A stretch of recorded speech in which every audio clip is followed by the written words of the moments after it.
Bonjour à tous et bienvenue sur Dixitologie. Nous avons tendance à oublier tout ce que nous devons aux plantes. Et pourtant, ce sont elles qui rendent possible la vie sur Terre, grâce à la photosynthèse. Non seulement ce sont elles qui ont constitué l'oxygène de l'atmosphère, il y a 2,45 milliards d'années, mais ce sont elles aussi qui maintiennent constant le taux d'oxygène dans l'atmosphère terrestre. Si nous existons, c'est donc parce que les plantes rendent l'atmosphère respirable. Mais l'air que nous respirons, c'est aussi un certain état du monde, sur lequel nous agissons collectivement depuis plusieurs siècles, et qui est aujourd'hui marqué, ou plutôt souillé, par l'industrialisation à outrance. Pesticides, fumées toxiques, particules fines, poussière de mercure, d'amiante ou de silice s'insinuent dans nos poumons sans que nous y prenions garde. Dans un petit livre transversal qui mêle poésie et science, l'essayiste Marielle Massé souligne l'immense besoin d'air et de sens qui se fait sentir un peu partout. Elle nous invite à repenser notre respiration dans un monde irrespirable et nous rappelle que respirer est un échange permanent avec le dehors. L'air, tout comme l'eau, participe au cycle infini de la vie. L'air que l'on inhale est passé et repassera par d'autres poumons, par d'autres formes de vie, d'autres matières. De même que l'eau que l'on boit a été non seulement bue mais pissée plusieurs fois, passée par toutes sortes d'organismes, vivants ou pas, mais tous pris dans la circulation de la vie. Chaque respiration s'inscrit dans un milieu où nous coexistons avec d'autres formes de vie. Vous respirez et l'air ambiant vous respire. Ce réseau de dépendance réciproque nous enjoint à nous solidariser du vivant qui nous entoure. La respiration est un partage. Respirer, donc, c'est savoir que l'on collabore au vivre du monde entier et y acquiescer. Mais la dégradation de l'air nous confronte à un partage de plus en plus tragique des pollutions environnementales. Notre rapport à la nature a perdu de son innocence et devient douloureux dès lors qu'il s'inscrit sur fond d'une destruction du vivant dont nous nous rendons irrémédiablement complices. Il y a un lien concret entre ma respiration et l'état du monde, entre ce que je rejette et la santé du milieu, comme entre ma poubelle et l'océan, entre mes déchets et le corps rempli de plastique de grands oiseaux à l'autre bout du monde. Pas seulement une responsabilité, mais quelque chose d'une compromission climatique. Notre lien au milieu végétal, à cette nature qui fait vivre, se fait de plus en plus ténu. Nous nous sommes progressivement accoutumés à une atmosphère suffocante, en particulier dans les villes, puisque l'industrialisation va souvent de pair avec une urbanisation exacerbée. Or, plus elles s'étendent, plus les grandes villes modernes étouffent. Depuis un siècle, la ville de Rome, par exemple, s'est détachée de ses rives et de ses sources de fraîcheur à mesure de son accroissement démographique. Non seulement le Tibre s'est noyé dans le flot urbain, mais le Ponentino, un vent doux qui souffle l'été, est obstrué par le bâti urbain.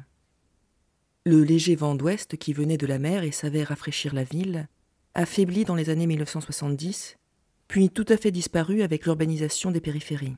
La massification urbaine a brisé la brise, étouffé le Ponentino qu'on attendait auparavant le soir sur les terrasses et dans les rues, et qui n'arrive plus en ville. Non seulement l'urbanisation excessive nuit à la respiration des villes, mais elle fragilise aussi leur résilience face aux catastrophes écologiques présentes et futures, comme l'ont confirmé les inondations à Valence en 2024. Parfois, les bâtiments mêmes nous empoisonnent, en particulier dans le cas de l'amiante. Malgré son interdiction en 1997, presque un siècle après que sa toxicité a été établie, tout est pourtant loin d'être désamianté. Il resterait 15 à 20 millions de tonnes d'amiante dans les bâtiments en France. Aujourd'hui, l'amiante reste la première cause de maladies professionnelles en France, tuant plusieurs milliers de personnes tous les ans. En effet, contrairement à ce qu'on pourrait s'imaginer, plus le temps passe, plus l'amiante pose problème.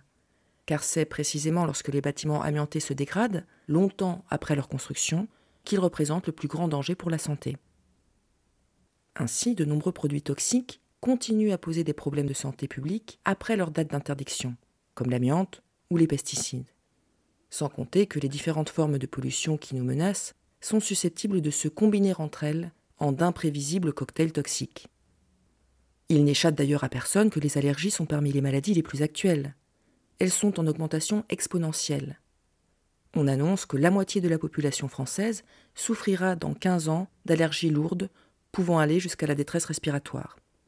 Il y en avait 4% il y a moins d'un siècle. De plus en plus de pathologies se développent qui sont ainsi liées à l'état du monde dans lequel nous vivons.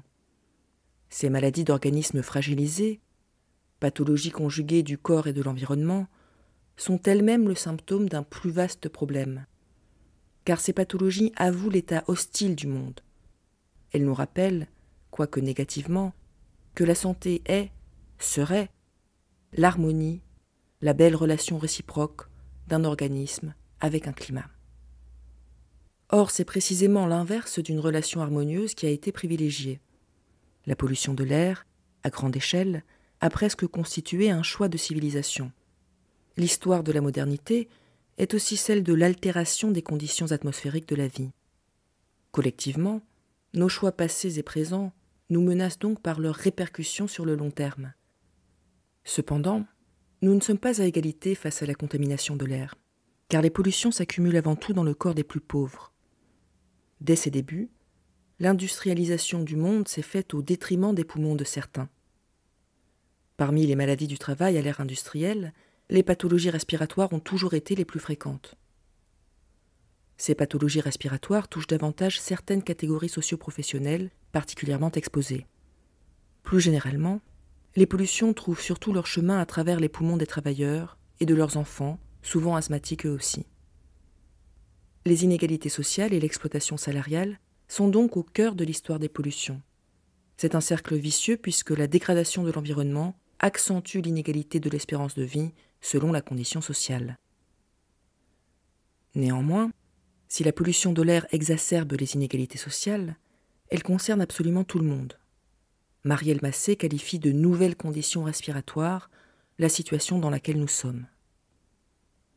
Il s'agit d'un air nouveau, une situation inédite faite aux vivants, marquée par l'industrialisation à outrance, l'extractivisme et l'exploitation généralisée des énergies fossiles, la déforestation, l'asphyxie progressive des sols, les sécheresses, les incendies à répétition, le conditionnement général de l'air.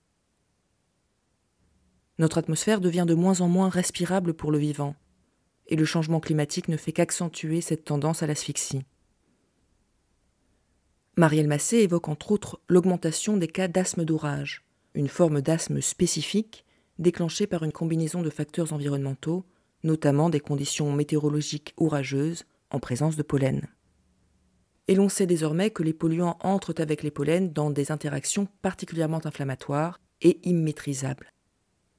À l'aggravation des pathologies respiratoires viennent s'ajouter les maladies de l'adaptation. Des maladies qui révèlent ce que cela coûte de s'ajuster à un monde social qui va mal, un monde brutal et qui sonne faux. Car nos problèmes de santé sont indissociables de l'idéologie dominante qui a présidé au développement industriel de nos sociétés. Marielle Massé s'appuie sur plusieurs études historiques pour rappeler que le capitalisme ne subit d'ailleurs pas de crise climatique, mais l'organise, la monnaie et en jouit. C'est sur le mode de la conspiration qu'agissent les acteurs industriels, responsables de l'irrespirabilité croissante de notre planète. Ainsi, la pollution de l'air s'est doublée d'une production volontaire d'ignorance pour mieux masquer les dangers invisibles qu'elle fait peser sur nous et normaliser une situation pourtant tout à fait inédite dans l'histoire humaine. Nous nous sommes habitués à toute cette pollution physique et mentale, à ce mal-être collectif, et nous avons eu tort. La crise climatique est aussi une crise discursive, voire une crise morale. D'après Marielle Massé, l'expérience très intime, quoique impersonnelle, de la respiration a gagné une dimension de toute évidence politique. Et cette expérience intime s'est transformée en tragédie. La tragédie intime qu'il y a alors à respirer un air dans un monde irrespirable, c'est-à-dire à participer personnellement d'un air pollué, à savoir que nous avalons puis exhalons des poisons, des discours fumeux, que nous en sommes faits et les faisons circuler, que nous constituons intimement ce monde abîmé et l'aggravons en continu, à coups de rejets et d'échappements de toutes sortes. Car nous ne sommes pas seulement dans des paysages pollués et suspects, nous sommes et nous faisons évidemment le paysage pollué. Dans cette guerre sans merci livrée à la nature, nous disposons de peu d'armes à la hauteur des enjeux. Mais nous pouvons encore prendre la parole pour défendre notre planète. Bien qu'elle soit une arme insuffisante, la parole est l'une des formes de résistance les plus accessibles. Car pour changer réellement de paradigme, il faut aussi changer les récits et les idéaux dominants. Pour Marielle Massé, ce lien entre l'air et la parole est fondamental. Elle propose de penser la parole comme un commun dont prendre soin. Dans cette perspective humaniste, la parole tisse entre nous un lien et un lieu de résistance. Ce qui respire au fond de la parole, c'est la fraternité. Marielle Massé s'appuie sur l'idée d'un droit universel à la respiration développé par Achille Mbembe. Elle propose aussi d'élargir notre compréhension de la respiration. Et ce droit à la respiration, ce n'est pas uniquement le droit pour chacun de respirer dans des milieux dépollués, non, c'est le droit à une vie respirable, c'est-à-dire désirable. Pourquoi pas élargir aussi l'idée parfois étroite que l'on se fait de l'environnement? L'environnement, ça regarde en effet tout ce qu'on met entre nous et dans le monde, tout ce qu'on s'envoie, tout ce qu'on fait circuler, jusqu'à la manière dont on se parle.